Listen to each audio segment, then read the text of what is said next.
بسم اللہ الرحمن الرحیم الحمد للہ رب العالمین وصلی اللہ علی محمد وآلہ الطاہرین ولعنۃ اللہ علی اعدائہم اجمعین الی قیام یوم الدین وقال اللہ تعالی وهو اصدق القائلین بقیۃ اللہ خیر لکم ان کنتم مؤمنین۔ موضوع گفتگو نوروز۔ جیسا کہ آپ کے علم میں ہے کہ نوروز کہ جس کے معنی ہے نیا دن،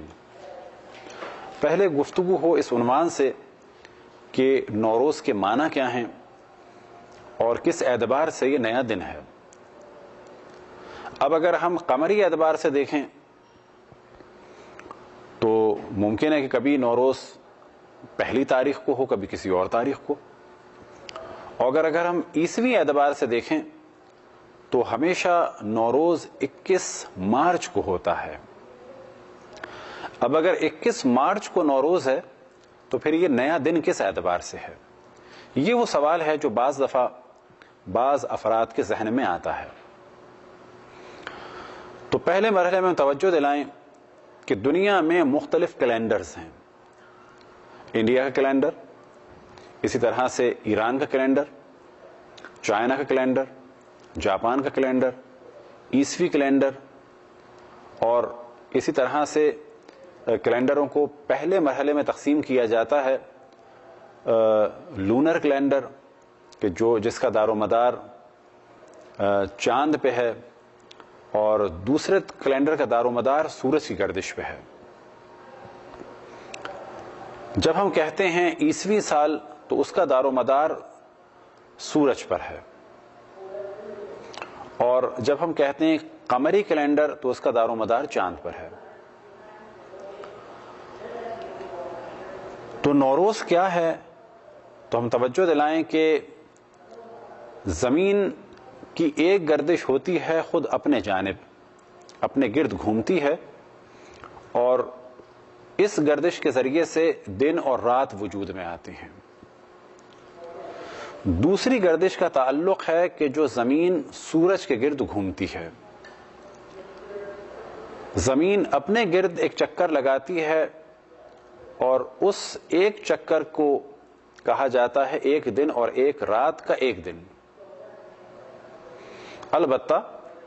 جہاں پر نارمل ڈیز ہوں، لیکن اگر قطب میں چلے جائیں تو وہاں اس کا حساب کتاب الگ ہے، لیکن زمین کا اپنے گرد جو ایک پھیرا یا ایک چکر یا ایک راؤنڈ ہے وہ 24 گھنٹے کا ہے، اور زمین کی ایک گردش ہے کہ خود سیارہ حرکت کرتا ہے اور سورج کے گرد گھومتا ہے، اور اس سے سال وجود میں آتا ہے، اور یہ تقریباً 365 دن کا ہوتا ہے۔ اور ان 365 دنوں کو عموماً کیلنڈروں میں ڈیوائیڈ کیا جاتا ہے 12 حصوں میں، اور 12 مہینے بنائے جاتے ہیں، اور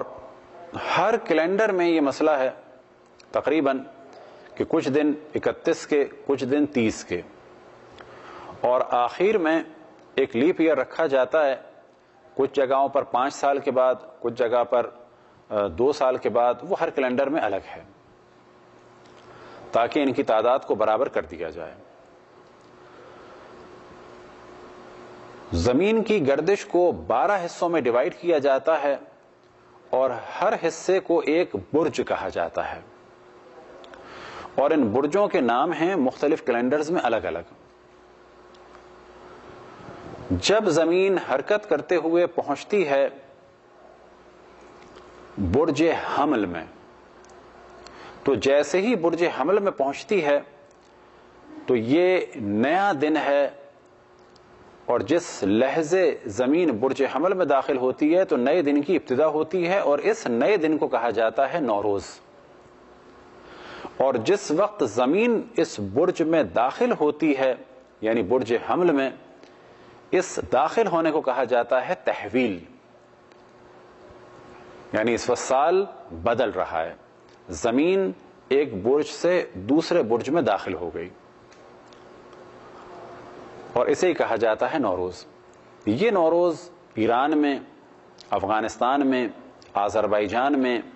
ازبکستان میں، چچینیا میں، ترکمانستان میں اور اسی طرح سے بہت سارے علاقوں میں ایک ملی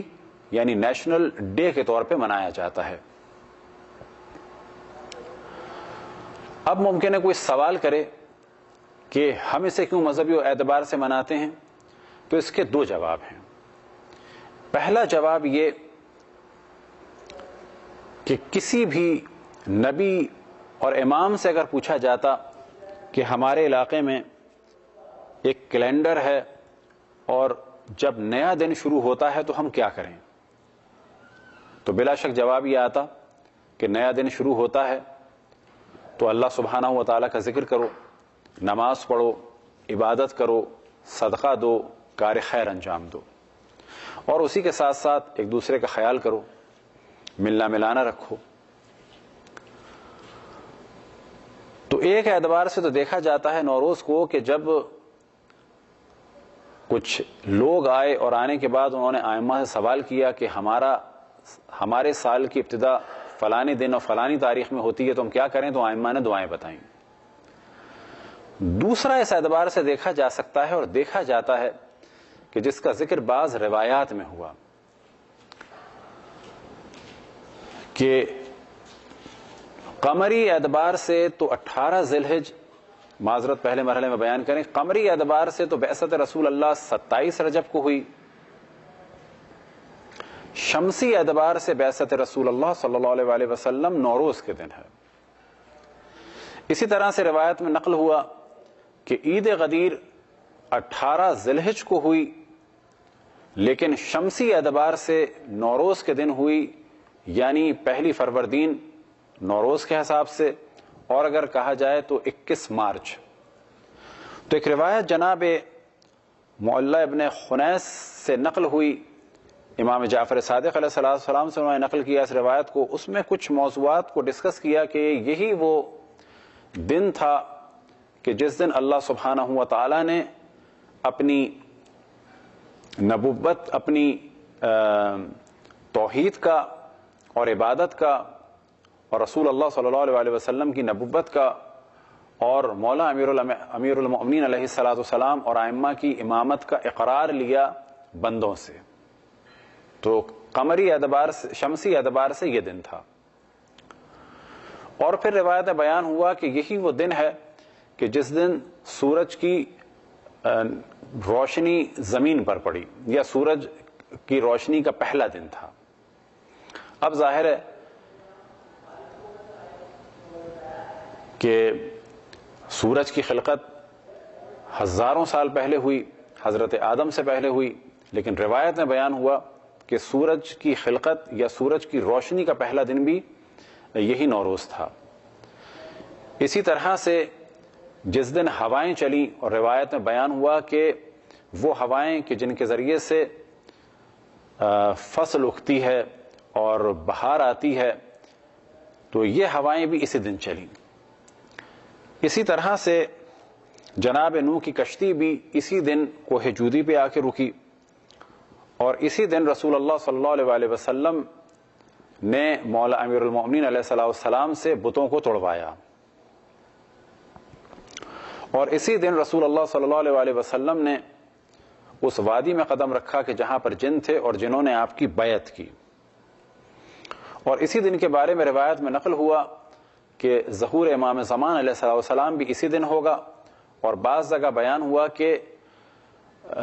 دجال کو بھی امام زمان علیہ السلام اسی دن قتل کریں گے۔ البتہ دجال کے قتل کے لیے دو جگہوں کا ذکر ہوا روایات میں، ایک ہوا ہے کوفے میں کہ کوفے میں قتل کریں گے، اور روایتوں میں ایک جگہ نقل ہوا ہے کہ امام زمان علیہ السلام دجال کو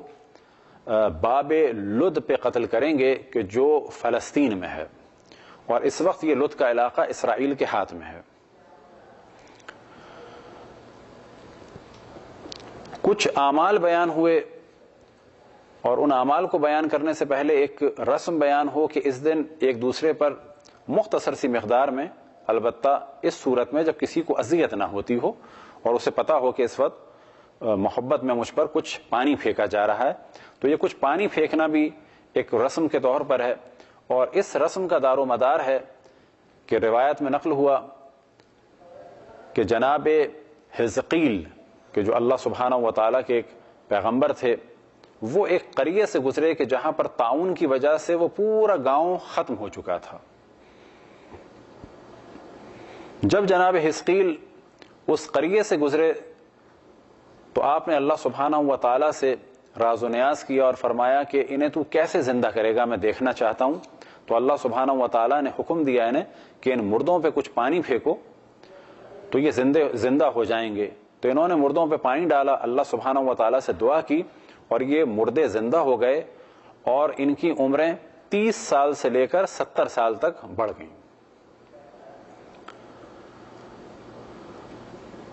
جس دن یہ واقعہ ہوا تو روایتوں میں بیان ہوا کہ وہ بھی نوروز کا دن تھا، یعنی شمسی اعتبار سے وہ 21 مارچ کا دن تھا۔ تو ان تمام چیزوں کو مد نظر رکھا جائے تو احساس ہوتا ہے کہ یہ دن ایک متبرک دن ہے، لیکن اسی حد تک یہ کہنا کہ یہ اسلام کی خاص عید ہے ایسا نہیں، بلکہ عید بعثت اور عید غدیر اپنی جگہ، ہمیں انہی تاریخوں میں منانا ہے عید بعثت کو اور عید غدیر کو کہ جو اسلامی اعتبار سے منائی جاتی ہیں، لیکن کہا جائے کہ قمری اعتبار سے ان کا یہ دن